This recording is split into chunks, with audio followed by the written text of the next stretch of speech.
يصلح لكم أعمالكم ويغفر لكم ذنوبكم ومن يطع الله ورسوله فقد فاز فوزا عظيما أما بعد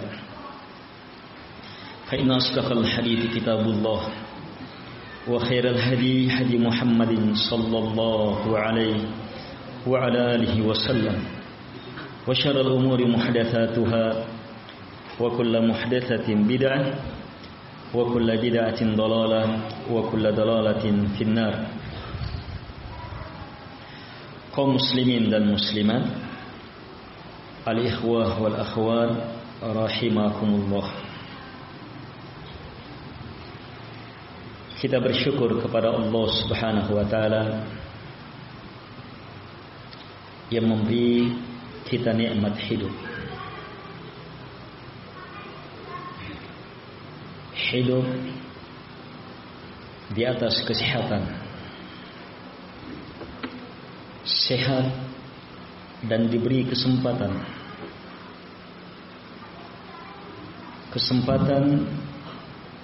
untuk berada di tempat terbaik di muka bumi, di masjid, untuk menegakkan kemuliaan terbesar, salat fardu lengkap dengan sunnahnya. Dan semakin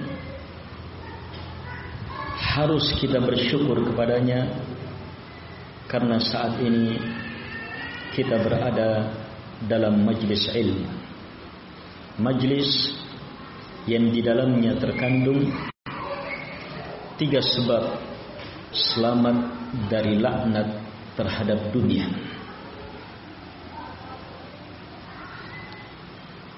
Tema kita saat ini fitnah dunia. Allah Subhanahu wa ta'ala alaihi salatu wasallam bersabda dalam hadis yang dikuatkan oleh sebahagian ahli hadis, ad-dunya mal'unah wa mal'unatum ma fiha illa dzikrullah wa ma wala aw 'alim wa muta'allim. Dunia itu terlaknat, kata Nabi, dan terlaknat pula semua yang ada di dalamnya. Kita ada di mana? Berarti kena awal ini. Kalau sampai di sini hadisnya habis sudah. Syukur ada lanjutannya. Illa, kecuali dzikrullah wa ma wala, mengingat Allah, membesarkan Allah, mencintainya, mengharap kepadanya, takut kepadanya, mengagungkannya, dan segala perkara yang mengantar ke sana. Ini selamat dari laknat. Yang kedua, alim, orang yang berilmu. Allah sebutkan orang yang berilmu itu mereka yang dengan ilmunya semakin takut kepada Allah Subhanahu wa ta'ala. Innama yakhshallaha min ibadihi ulama. Tak ada yang takut kepada Allah Subhanahu wa ta'ala dari hamba-hamba Allah kecuali hanyalah orang-orang yang diberi ilmu, ulama. Yang ketiga, wa muta'allim, orang yang senantiasa belajar. 3 hal ini ada dalam majlis ilmu. Dalam majlis ilmu kita datang untuk belajar, mencari ilmu. Jadilah kita muta'allim. Selamat dari laknat.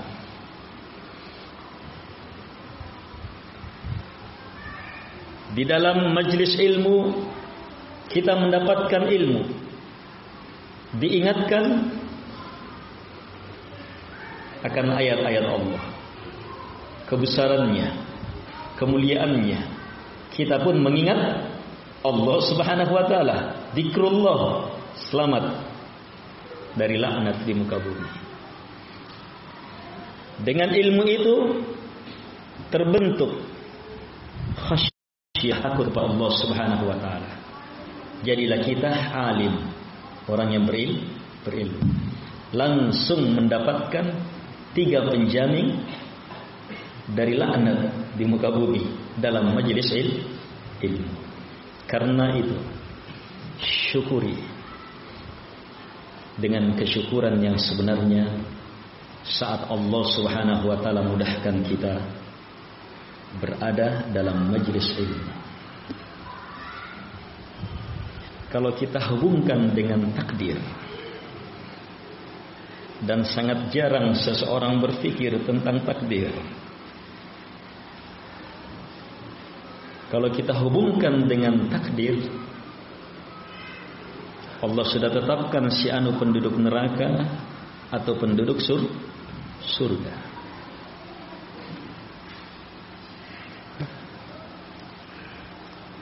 Allah sudah tuliskan dalam Lauhul Mahfuz 50.000 tahun sebelum langit dan bumi dicipta. Bukan kita, langit dan bumi.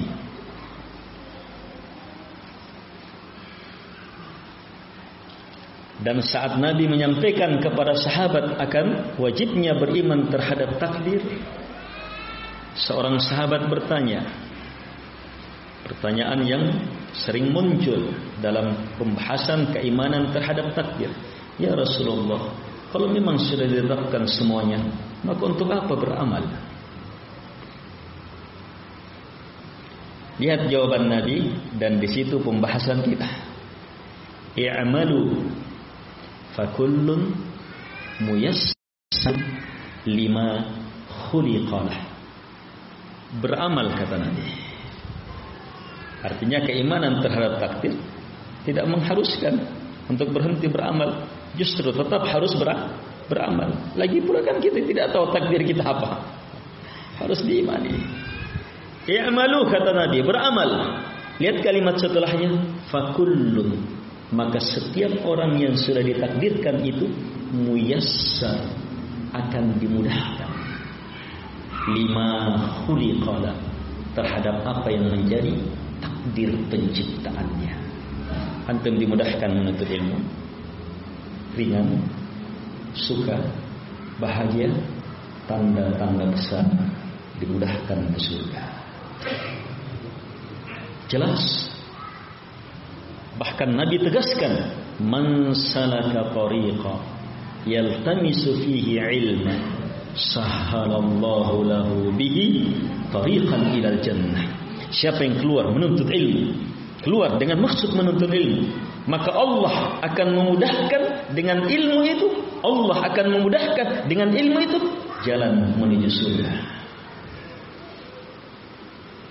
Syukuri nikmat besar berada dalam majelis ilmu, merasakan kenikmatan majelis ilmu, kemudahan menuntut ilmu, nikmat besar.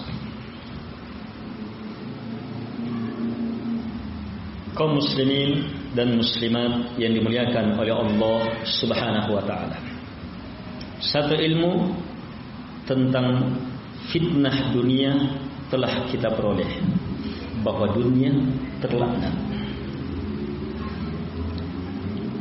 Terlaknat artinya dijauhkan dari berkah. Ayo, orang yang terfitnah terhadap dunia berarti apa? Menjerumuskan dirinya dalam laknat.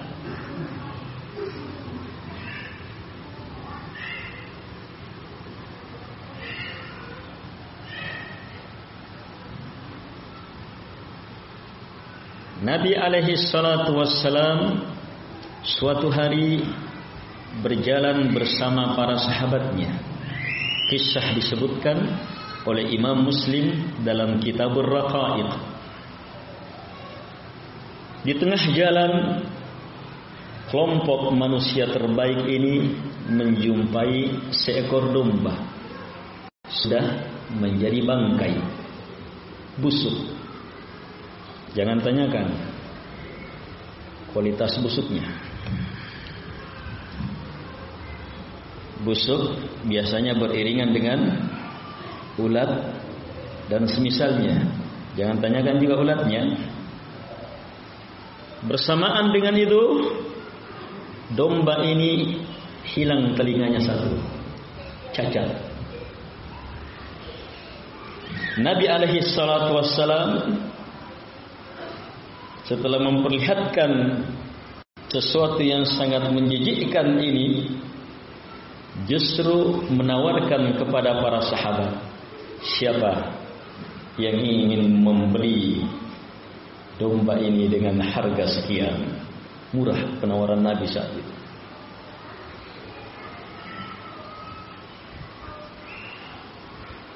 Supaya lebih jelas, kalau seandainya kita yang mendapatkan penawaran itu, ayo gimana kalau seandainya kita? Atau dosa ditawarkan gratis? Kalau penawaran kan keluar lagi gratis. Iya, tinggal telepon Grab, bawa ke rumah. Mau bangkai, busuk, cacat, atau tidak usah, ayo pergi melihatnya saja. Ayo pergi melihatnya. Baik, kita sudah merasakan jijiknya perkara itu. Apa jawaban sahabat? Tidak tahu ya jawabannya sahabat. Seandainya bukan Nabi yang bertanya. Nabi yang bertanya, mereka menjawab, ya Rasulullah, hidup saja, kami tidak akan beli. Akhirnya Nabi alaihi salatu wassalam setelah memaparkan metode yang sangat luar biasa dalam memahamkan ilmu ini, beliau pun memasukkan ilmu itu secara tepat. Lad dunya ahwanu indallah min hadihi fi anfusikum. Atau kama qala alaihi salatu wassalam. Sungguh dunia itu lebih hina, lebih rendah di sisi Allah Subhanahu wa taala daripada rendahnya binatang itu pada diri kalian. Itulah dunia jemaah. Maka pantaskah sesuatu yang teramat rendah, hina, menyebabkan sesuatu yang teramat mulia, agama kita rusak.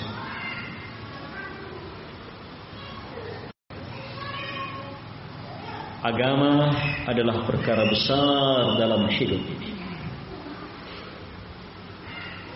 Coba cermati sedikit perbandingan dunia rendah, hina, terlaknat ini dengan agama yang sangat mulia. Rakaat al-fajr khairum minad dunya wa ma fiha. 2 rakaat sebelum subuh. Nabi banyak-banyak membaca qul ya ayyuhal kafirun dan qul huwallahu ahad. 2 rakaat sebelum subuh khairun, lebih baik dari dunia beserta segala isinya. Berarti lebih baik dari seluruh kekayaan yang ada di Banyumas, Jawa, Tengah, Timur, seluruhnya, Sulawesi, Kalimantan, Sumatera, seluruh dunia. Emas, nikel, perak, apalagi kalau hanya sekedar burung walet. Dunia beserta segala isinya rendah dibandingkan dengan 2 rakaat sebelum subuh. Maka pantaskah bagi orang yang berakal, bagi orang yang berfikir, bahkan bagi orang yang berperasaan, untuk mengambil yang rendah, hina, terlaknat, kemudian meninggalkan sesuatu yang teramat mulia yang akan memberi kemuliaan dunia, alam barzah dan akhirat. Kaum muslimin dan muslimat yang dimuliakan oleh Allah Subhanahu wa taala. Dunia adalah mata'ul ghurur. Wa mal hayatud dunya illa mata'. Lihat sifat pertamanya mata', tapi mata'ul ghurur. Mata sesuatu yang indah, terlihat, mempesona, tapi dia al-ghurur, yang menipu. Disinilah fitnahnya. Sebab seiring dengan rendah dan hinanya, seiring dengan terlaknat menjijikkannya, dia ternyata indah. Waspadai.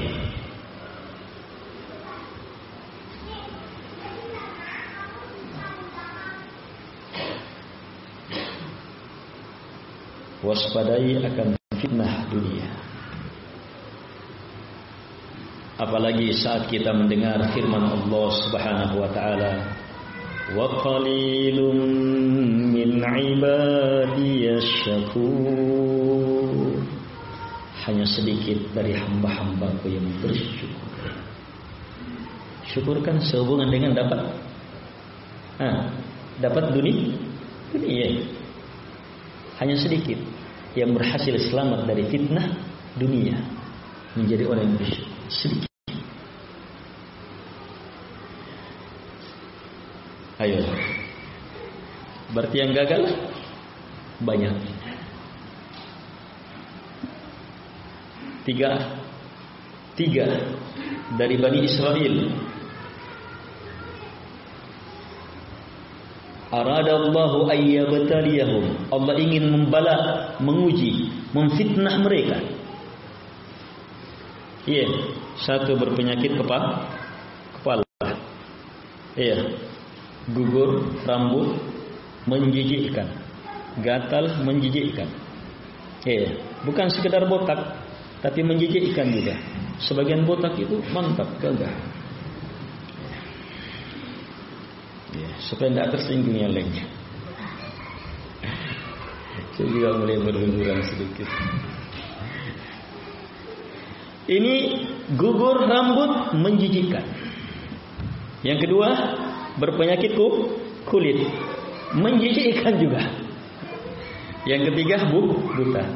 Ketiganya, lihat awal hadisnya, aradallahu ayyabtaliyahum. Allah ingin membala mereka, fitnah, menguji. Fitnah kan cobaan, sama makna bala. Walhasil gagal 2/3 yang gagal. Hanya sekali berhasil. Yang buta. Wa qalilum min ibadiyas syakur. Sedikit dari hamba-hambaku yang bersyukur.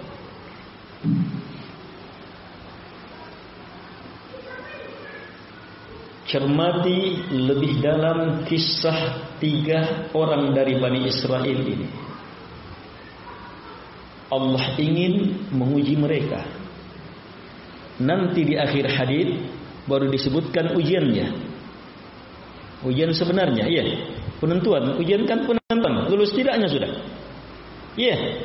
Nanti di akhir hadis. Kapan itu?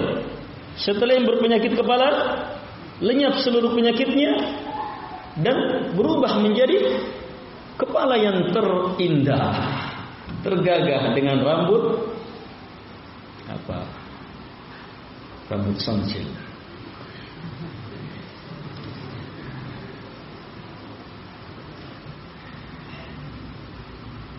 Yang berpenyakit kulit hilang seluruh penyakitnya, berubah menjadi kulit yang sangat indah.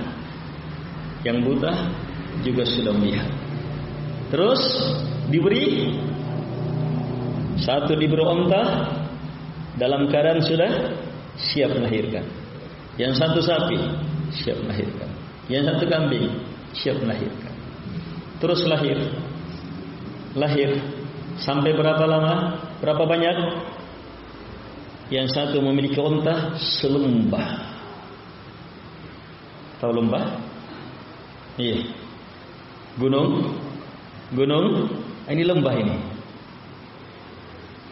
Iya. Onta selembah. Kira-kira berapa jumlahnya? Yang satunya sapi selembah, satunya lagi kambing selembah. Berapa jumlahnya ini? Mungkin sampai jutaan. Iya. Berapa lama ini? Onta sampai jutaan.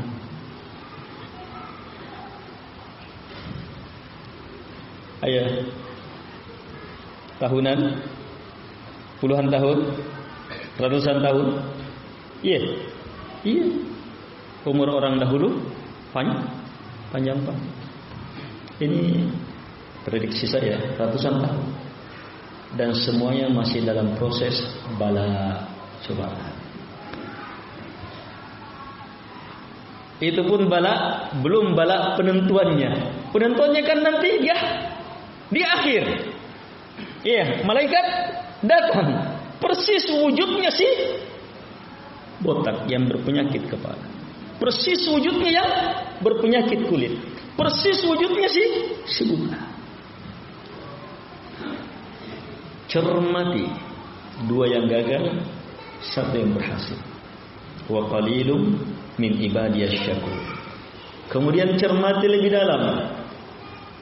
Bala fitnah itu terus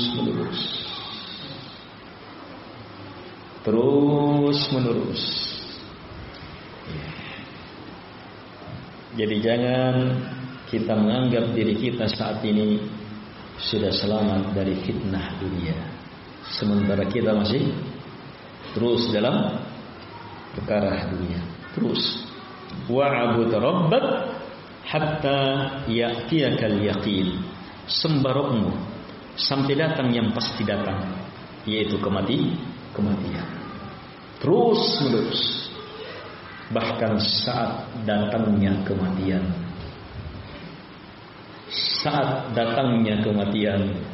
syaitan memanfaatkan saat terakhir itu untuk menjerumuskan kita. Nabi suruh apa di akhir solat sebelum salam? Minta perlindungan dari empat. Allahumma inni a'udzubika min adzabi jahannam wa min adzabil qabr wa min fitnatil mahya wal mamat wa min fitnatil masihid dajjal. Lihat yang ketiga, fitnah hidup dan mati. Ini kan dunia. Iya. Fitnah hidup, fitnah, minta perlindungan dari fitnah hidup dan mati. Apa yang dimaksudkan dengan mati? Kalau sudah minta perlindungan dari azab kubur. Mati di sini salah satu penafsirannya saat mau mati, saat mau wafat. Itu. Hati-hati di sini.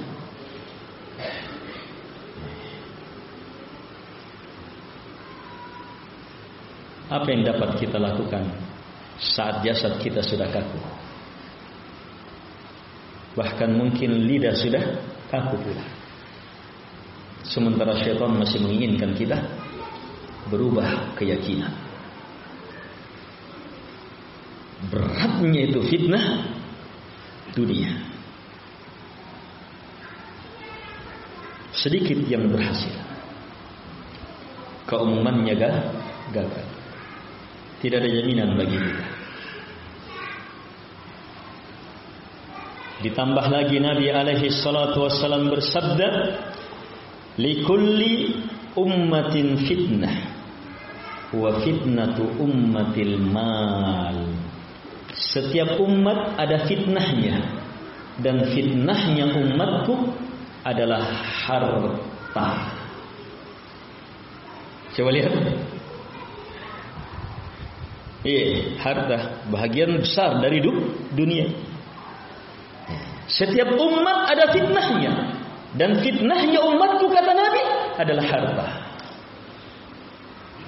Karena itu khusus kaum muslimin jangan pernah merasa aman dari fitnah harta secara khusus.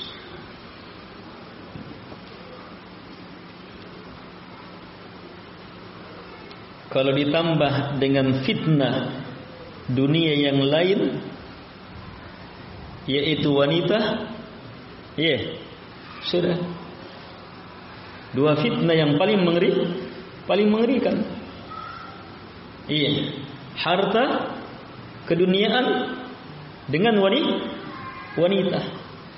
Saking mengerikannya dua perkara ini, dua ini saja yang Nabi alaihi salatu wassalam sebutkan dalam perkara yang paling besar dalam agama, pembahasan niat. Innamal a'malu binniyat. Setiap amalan pasti ada niatnya. Wa innamal likulli imri'in ma nawa. Dan setiap orang hanya akan memperoleh sesuai dengan niatnya. Artinya kalau baik niatnya, itu dia. Kalau rusak. Setelah itu lihat, faman kanat hijratuhu ila Allahi wa rasulihi fa hijratuhu ila Allahi wa rasulihi. Contoh, karena niatnya kepada Allah, karena mengikuti Rasulnya, maka kepada Allah dan Rasulnya. Wa man kanat hijratuhu lidunya yusibuha aw imra'ah yankihuha fa hijratuhu ila ma hajara ilaihi. Siapa yang hijrahnya karena dunia yang akan dia peroleh, dunia yang menggerakkannya, kenapa dia hijrah? Hijrah amalan besar. Hijrah itu amalan besar. Dia tinggalkan kampungnya. Untuk konteks Nabi, dia tinggalkan kota Mekah menuju kota Madinah. Oh, pekerjaan besar. Sebab orang yang hijrah disertai dengan ancaman. Orang yang hijrah tidak boleh membawa barang-barangnya. Itu pun siapa yang hijrah karena dunia, bagaimanapun beratnya hijrahnya, kalau niatnya dunia atau karena wanita yang akan dinikahinya, maka berlaku wa innamal likulli imri'in ma nawa. Maka hijrahnya sesuai dengan apa yang menjadi maksud hijrahnya. Di sini Nabi tidak menyebutkan maka hijrahnya kepada, kalau sesuai dengan sebelumnya, maka hijrahnya kepada Allah dan Rasulnya. Harusnya apa? Maka hijrahnya kepada dunia yang akan diperoleh dan wanita yang akan dinikahi. Tapi Nabi tidak sebut lagi. Nabi langsung menyebutkan maka hijrahnya kepada apa yang menjadi maksud hijrahnya. Salah satu hikmah kenapa Nabi tidak ulangi penyebutan dua ini, karena menjijikkannya dua niat ini. Maka dicukupkan dengan kalimat mubham. Kaum muslimin dan muslimat yang dimuliakan oleh Allah Subhanahu wa taala. Setelah sedikit pembahasan ini, maka hendaknya jangan seorang pun dari kita merasa aman dari fitnah dunia. Pahami, fitnah dunia akan terus menghadang. Saat ini kita selamat, selanjutnya syaitan tidak akan biarkan kita. Setelah dia bersumpah di hadapan Allah akan menyerang kita dari berapa arah? Depan, belakang, kiri, kanan. Para ulama menafsirkan, muka belakang dunia akhirat, kiri kanan syahwat dan syubhat. Jadi dunia dan terlalaikan akan kehidupan akhirat, memang merupakan senjata syaitan untuk menghancurkan kita. Waspadai. Dia bersumpah di hadapan Allah untuk menempuh, menggunakan senjata itu untuk fitnah terhadap kita. Lebih mengerikan saat kita memahami bahwa dalam diri kita terdapat nafsul ammarah bisu. Ada bahagian dari jiwa kita yang memang tertarik dengan dunia. Tidak jadi manusia itu kalau tidak tertarik sama dunia. Nafsul ammarah bisu. Ada bagian dari diri kita. Tidak ada syaitan saja. Tidak ada syaitan. Syaitan kan jin. Tidak ada syaitan jin dari kalangan jin atau dari kalangan manusia. untuk menghadapi nafsul ammara bisu saja sudah luar biasa. Perjuangan yang harus kita upayakan, sebab dia di dalam. Ditambah lagi syaitannya memang yajri fi bani Adam majrad dam, mengalir dalam diri anak cucu Adam seperti mengalirnya darah. Yang Allah sifati dengan sifat min syarril waswasil khannas, yang sangat hebat dalam membisikkan, yang senantiasa datang untuk membisikkan. Alladzi yuwaswisu fi sudurin nas, yang membisikkan di dalam dada. Sehingga bagaimana kita bisa selamat dari fitnah dunia ini? Fitnah dunia saat kita cinta terhadapnya. Ayo, ada yang menghilangkan. Jadi ibaratnya, sesuatu yang sudah terhubung. Kapan kita buka, langsung plong. Terhubung dengan hati. Hati cinta terhadap dunia. Ayo, ada yang tidak cinta sama jabatan, tidak cinta sama uang, tidak cinta sama kalau yang ternak, sawah, kebun, ladang, toko. Kalau yang penjual herbal mungkin cinta sama madu dia. Kalau yang petambang, cinta sama abu batuan apa semuanya. Semuanya arahnya. Itu di mana? Hati kan?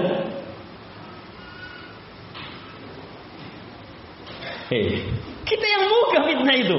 Dan kapan fitnah itu masuk, kita yang menghancurkan diri kita. Seperti hancurnya ternak dihantam, dimangsa, dicabik, pokoknya habis oleh serigala yang dalam keadaan lapar. Nabi alaihi salatu wassalam bersabda, "Madi'ban ja'ian ursila fi zaribati ghanam bi afsadalaha ala dinil mar'i min hirsil mar'i ala al-mali wasyaraf." Atau kama qala alaihi salatu wassalam. Kata beliau alaihi salatu wassalam, tidaklah 2 ekor serigala yang keduanya dalam keadaan lapar. Serigala, kalau dalam hal kerakusan, serigala itu bukan sekedar rakus. Pemangsa rakus yang paling sabar. Wah, licik betul, sabar dia. Tapi ternyata 2 ekor serigala, yang keduanya dalam keadaan lapar, dilepas masuk ke dalam kandang lagi, ke dalam kandang kambing. Serigala ke dalam keadaan lapar, dilepas masuk. Kerusakan yang ditimbulkan oleh 2 ekor serigala dengan sifat ini terhadap ternak sangat dan sangat mengerikan, sangat-sangat dan pasti menghancurkan. Kata Nabi, tidaklah lebih menghancurkan, tidaklah lebih membinasakan, tidaklah lebih merusak dibandingkan dengan 2 hal.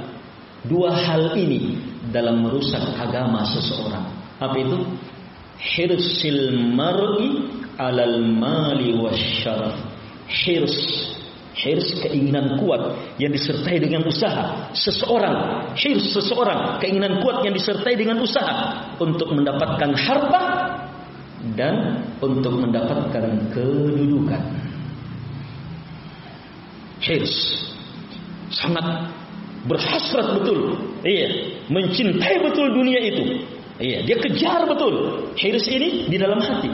Kita masukkan dalam hati, merusak agama kita. Kerusakan agama kita akibat hal ini lebih mengerikan dibandingkan dengan kerusakan yang menimpa serigala, ternak dari 2 ekor serigala. Mirip. Serigala dilepas masuk, hirs. Siapa yang masukkan ke dalam dada? Keinginan kuat, keinginan. Siapa yang masukkannya? Kita. Tiap hari kita tambah, tiap hari kita proses supaya kita semakin cinta terhadap harta itu dengan beragam bentuknya. Kita yang memasukkan kecintaan, pembesaran, pengagungan terhadap kekuasaan itu. Kita sendiri yang akhirnya merusak diri kita. Lihat fitnah dunia. Di sini terungkap ilmu besar. Dan sekarang sudah mendalam pembahasannya. Ternyata fitnah dunia masuk ke dalam hati. Jalur masuknya memang dimiliki oleh hati. Hati punya cinta. Hati merasakan nikmat. Sehingga gimana? Hati punya hirs? Iya. Gimana kita bisa selamat? Caranya selamat? Iya. Potensi-potensi hati itu arahkan kepada yang bermanfaat. Fokus pada kalimat hirs. Hirs, keinginan kuat terhadap harta. Rubah menjadi hirs terhadap apa yang mendatangkan berkah dan keutamaan pada harta. Orang yang memiliki hirs akan hebat luar biasa usahanya dalam mengejar uang. Terbagi dua. Yang pertama, hirsnya dia, semangat kuatnya dia dalam mengejar harta, iya, untuk memperoleh penghasilan yang maksimal. Semangat kuat ini semata karena cinta, membesarkan, memuliakan harta. Ini yang menghancurkan. Mau selamat, gunakan hirs itu bukan pada hartanya, tapi pada manfaatnya, pada keutamaannya, pada berkah Allah di balik harta itu. Seperti keadaan Nabi Ayyub alaihi salatu wassalam saat beliau mandi, jatuh belalang emas. Belalang emas kecil, tapi luar biasa semangat beliau tangkap. Padahal beliau memiliki di rumah luar biasa banyaknya emas. Ini tidak ada artinya, tapi tetap semangat. Ditegur oleh Allah Subhanahu wa taala, "Ya Ayyub, bukankah saya sudah cukupkan kamu? Kenapa terlalu semangat? Saya sudah cukupkan kamu. Terlalu banyak yang kamu miliki sudah. Tidak cukupkah?" Apa jawaban beliau alaihi salatu wassalam? "Ya Allah, saya tidak pernah merasa cukup terhadap keutamaanmu." Tidak pernah merasa cukup terhadap keutamaan Allah Subhanahu wa taala. Ini kecil, iya, tetapi bisa melahirkan kebaikan besar dari Allah Subhanahu wa taala melalui sedekah. Misalnya. Jadi hirs, semangat kuat itu terhadap harta yang dengannya orang betul-betul bersemangat hebat dalam bekerja, iya, karena mengejar berkah keutamaan di balik harta, bukan karena harta itu sendiri. Perbedaannya sangat tipis dan semuanya hati. Cermati. Jangan berdagang kalau belum paham. Semua proses dapat uang jangan cari kalau tidak paham. Saya tidak tahu untuk apa cari uang. Cari uang, seorang muslim, keutamaan di balik uang, berkah di balik uang, itu dicari. Berkah dan keutamaan Allah Subhanahu wa taala. Kalau paham itu, ternyata ada berkah di balik itu, maka semangat kita harus lebih hebat dari semangatnya orang kafir dalam bekerja. Sebab orang kafir hanya mengejar dunia, rendah. Kita mengejar apa? Keutamaan dan berkah Allah, mulia tiada tandingannya. Harus lebih bersemangat. Sebab yang kita kejar lebih bernilai, lebih hebat. Itu rahasia pedagang. Tapi harus luruskan dulu apa yang mau dicari.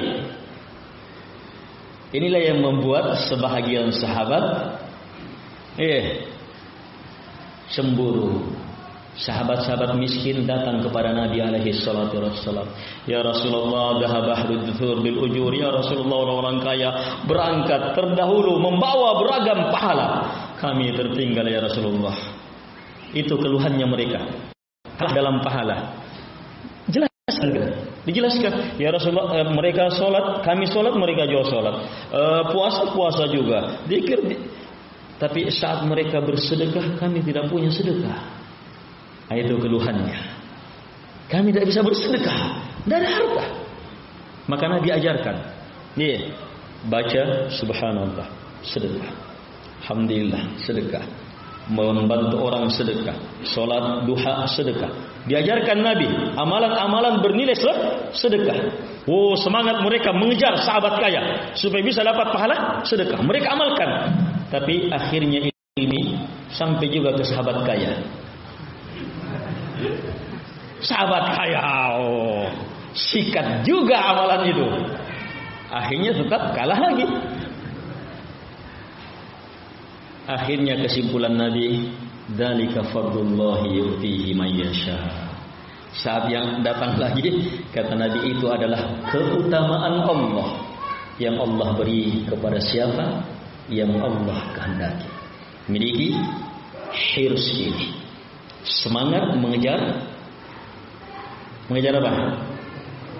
Keutamaan Allah, pahala di balik itu, berkah. Salat di Masjidil Haram, sekali salat di sana berapa kali salat sini? 100.000 kali. 100.000 kali salat subuh di sini berapa tahun? Sekitar 274 tahun pembulatan. Bisa dapat? Untung-untung kalau dapat 74-nya. 74-nya saja sudah sangat sulit. 274 tahun. Tapi di sana hanya sekian menit. Lihat. Ayo lipat gandakan umur kita dengan keluarkan. Ayo ke sana. Naik apa orang ke sana? Ya perlu uang. Cari uang untuk mendapatkan berkah, pelipat gandaan. Itu untuk sholatnya, belum lagi pahala umrahnya, belum lagi pahala-pahala beragam, banyak sekali pahala.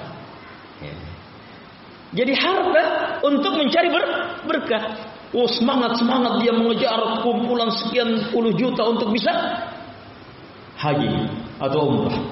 Semangat yang seperti ini kebaikan besar bagi hidup seorang hamba. Itu tanda selamat dari fitnah dunia dan berada di atas jalan kesyukuran kepada Allah Subhanahu wa taala.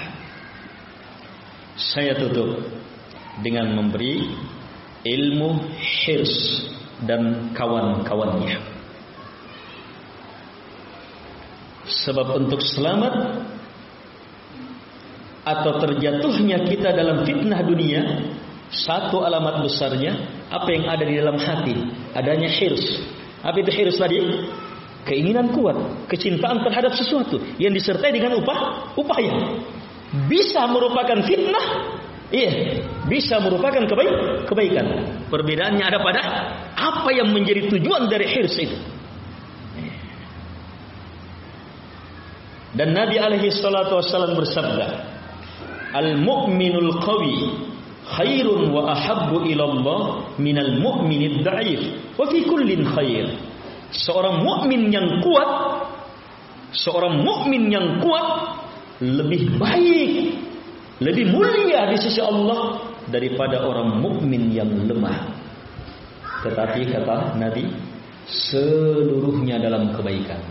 Sebab selemah-lemah orang yang beriman, maka keimanan itu adalah kemuliaan tiada tandingannya. Selemah-lemahnya iman. Hanya kita dalam pembahasan apa? Orang mukmin yang terkuat itu.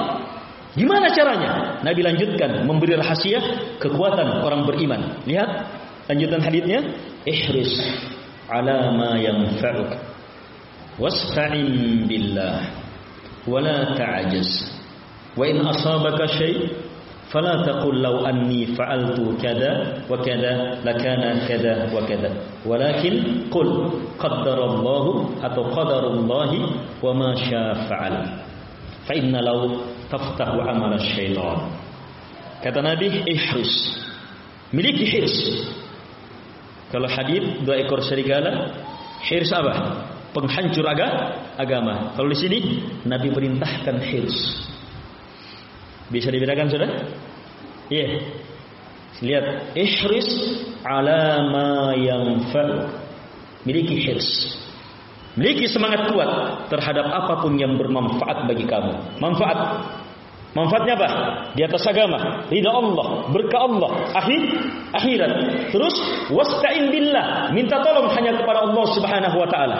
Bagaimanapun hebatnya usaha, hirs kita gagal dan pasti gagal kalau tanpa pertolongan Allah Subhanahu wa taala. Harus iringi semua usaha kita, gerakan kita, upaya kita dengan berdoa, bersandar, beristi'anah, minta tolong hanya kepada Allah Subhanahu wa taala. Kalau ini sudah hebat, terwujud, maka milik yang ketiga, wala ta'jaz, jangan pernah melemah, bahkan sampai mengatakan saya tidak bisa. Jangan pernah melemah. Yang terakhir, kalaupun orang sudah punya hirs, tawakal kepada Allah, minta tolong dan tidak pernah melemah, maka tetap memungkinkan tidak dapat. Lihat rahasianya, tetap berhasil walaupun tidak dapat. Ambil yang keempat ini. Ketika musibah menimpa kamu, gagal misalnya. Musibah menimpa kamu, maka jangan sekali-sekali kamu mengatakan seandainya saya lakukan ini, maka tidak akan begini dan begini. Jangan buka pintu seandainya setelah musibah telah turun. Terus kalau tidak boleh yang itu, apa yang boleh? Ucapkan kata Nabi, Qaddarallahu wa ma syafa'al, atau Qadarullahi wa ma syafa'al. Allah sudah takdirkan, apapun yang ditakdirkannya pasti terjadi. Kenapa tidak boleh seandainya? Karena seandainya membuka pintu syaitan. Berangan-angan, sedih, akhirnya berusaha kepada Allah, sedih terus, stres, gila, dalamnya bunuh diri. Iya. Kalau tidak sampai bunuh diri, masuk ke dalam diskotik maksiat, akhirnya dapat musibah yang sebenarnya, terjatuh ke dalam maksiat. Padahal musibah itu sendiri hakikatnya bagi seorang muslim adalah kebaikan, sebab dia minimal merupakan penggugur dosa. Mari jamaah, selamatkan diri dari fitnah dunia, tapi itu berat, sebab sedikit yang bersyukur. Cara selamatnya, jaga hirs kita dengan terhadap apa yang bermanfaat, ridha Allah, cintanya Allah, harapan kepada Allah, akhirat kita, ya, semangatnya ke situ. Kemudian harus minta tolong kepada Allah Subhanahu wa taala dan jangan melemah, serta senantiasa beriman terhadap takdir dan mengembalikan seluruhnya kepada Allah Subhanahu wa taala. Semoga bermanfaat. Lebih dan kurangnya mohon dimaafkan. Semoga Allah Subhanahu wa taala menjadikan kita seluruhnya ke dalam golongan hamba-hambanya yang mampu mendengarkan kalimat-kalimat baik dan mengikutinya dengan sebaik-baik pengikutan. Dan semoga Allah Subhanahu wa taala senantiasa melindungi kita, menyelamatkan kita dari fitnah dunia dan beragam fitnah yang nampak maupun yang tersembunyi.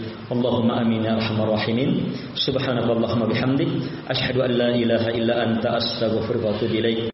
Wassallallahu ala Muhammad wa ala alihi wa sahbihi wa sallam tasliman katsira. Wa akhiru da'wana alhamdulillahi rabbil alamin.